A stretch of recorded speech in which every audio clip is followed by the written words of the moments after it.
what's up? How you guys doing? I hope you guys are doing great.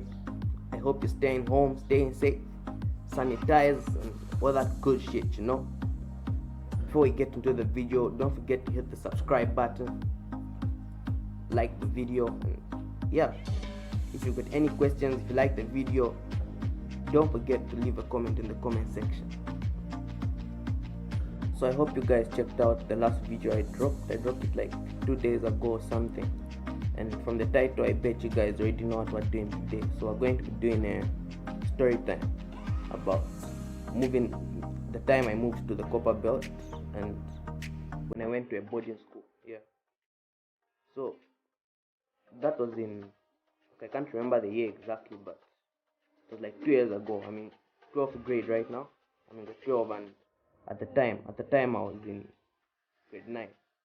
So for some reason, me and my family had to move to Ndola. I was in Osaka at the time, but since I was in grade 9, we decided that we're going to stay a little longer. That was like in term 2 or something. So we decided we're going to stay till like I write my grade 9 exams. But some stuff happened, and for some reason we had to move. We had to move like in September. That was my birthday month, but the exams were just starting at the end of the month. So we decided that I was going to stay at my uncle's house while the rest of the family moved to Ndola. Then after I wrote my grade 9 exams, I moved to Ndola, but it was boring because I didn't know any places, I didn't know anyone. All I used to do is stay in the house. That was in November. Then in December I had to go back to Osaka to get my results and all that stuff. So December I went back to Osaka to get my results, and then January my brother started going to school. Since my brothers moved before I did, so they were already at different schools, and then my acceptance letter was indicating a different school, which was in Osaka. So I had to start looking for a different school in Ndola when I just moved to Ndola. So like in January when my brothers were going to school, I used to stay home. You can imagine how boring it was. So I used to stay home. Then all I used to do was escort my uncle to pick them up from school, to pick my brothers from school, and come back home and all that. And then I decided, let me go to a boarding school, since in boarding school there's not only going to be people from Ndola, but people from just different parts of the country. So my parents started looking for a place in a boarding school, and unfortunately a place was found. Fortunately a place was found, but unfortunately it was at a school that was very far, within the Copperbelt, but far from home, far from Ndola. So I thought it was going to be fun. I imagined all the stuff about stories that I've heard about boarding schools in Ndola. Boarding schools in general, not boarding schools in Ndola. So I heard a lot of stories about boarding school. I was imagining how it was going to be, experiencing it and all that. So first day in boarding school, my parents dropped me off and all that. When I got there, everybody was in class. Everyone was in class. So I was at the dorms. I found a few people, the boarding master and a few other prefects. So they helped me settle down and all that, put my trunk where it was supposed to be. And then just after my parents left, I got bored, and then it was just a different vibe. I even forgot about how much I wanted to go there, but it was what it was. And then so while waiting for everybody else to come back from class, I was in uniform actually. I was in uniform as well. I went in uniform. I had to report in uniform. So while waiting for everybody else to come back from class, I dozed off a bit and I slept on my bed. And then when I woke up, there was a lot of people around, and it was like lunchtime. So everybody was going to the dining hall and all that, and everyone was speaking Bemba. I didn't know how to speak Bemba, but everyone was speaking Bemba. So they were speaking Bemba. They knew how to speak English, but they were speaking Bemba for some reason. So everybody came to me speaking Bemba, and then I couldn't speak proper Bemba. I tried to respond in Bemba, but I couldn't speak proper Bemba. So, and there was this other guy in the opposite cube, like compartments, divided cubes. So there was this guy in the opposite cube. He was also new.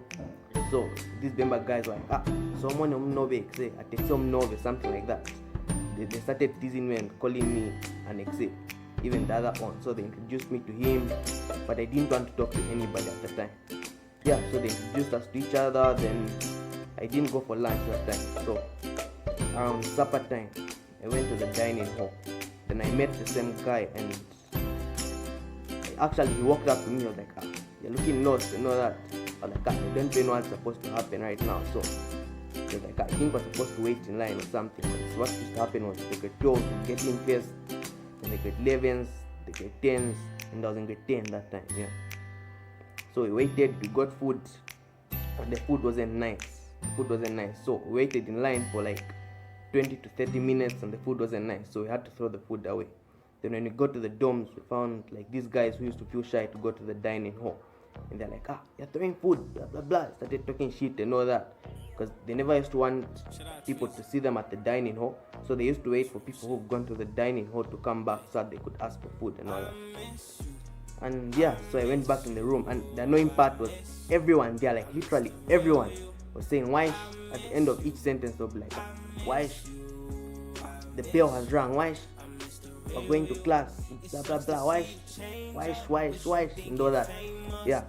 So we went back, and then next morning we were preparing for class and all that, and then there was this guy, like everyone was in uniform. And then this guy just walks through the gate, right? He walks through the gate, sees some top on, and just how he looks on his face, you could tell that this guy smoked, drink, I don't know, maybe he was on lean or something, but he was walking without a shirt. It was cold, like very cold. And then this guy is walking without a shirt, and then he's wearing some huge ass boxers, and then his pants are like right above his knees and all that. And then he's just walking and bouncing, like not the normal bouncing you see around, like he's bouncing for real. And then I'm like, okay, like the bouncing that reminds you that okay, you're in the Copperbelt right now, Copper line and all that. So he's bouncing and all that, and he had some cup with him. He's walking around with the cup. And then like since there are domes on the sides, like there was a path in the middle, then on the side, this side there was a dome this side, then in front there was domes on the side. So yeah, this guy is walking in the middle, and then everyone's like, and people used to call him Jamaica. So everyone's shouting, Jamaica, laka. And he's like, hey, ela, laka. So I picked that up as well. So whenever anybody greets me, I'll just run like, laka. Yeah, because that's what everybody used to say. I heard a lot of people saying that, so I picked it up, laka. And I didn't know why everybody used to feel this guy and all that.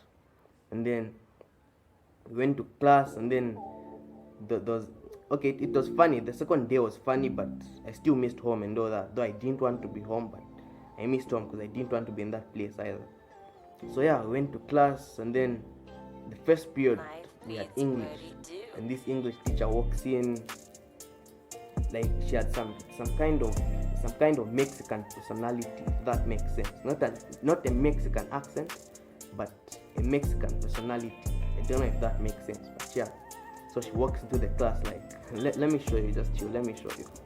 Good morning, class. My name is Mrs. Blah Blah Blah, and I'm going to be your English teacher from now onwards. And yeah, so every day when I come here, I'm gonna be giving you a new word. So today's word is going to be Berbehamesis.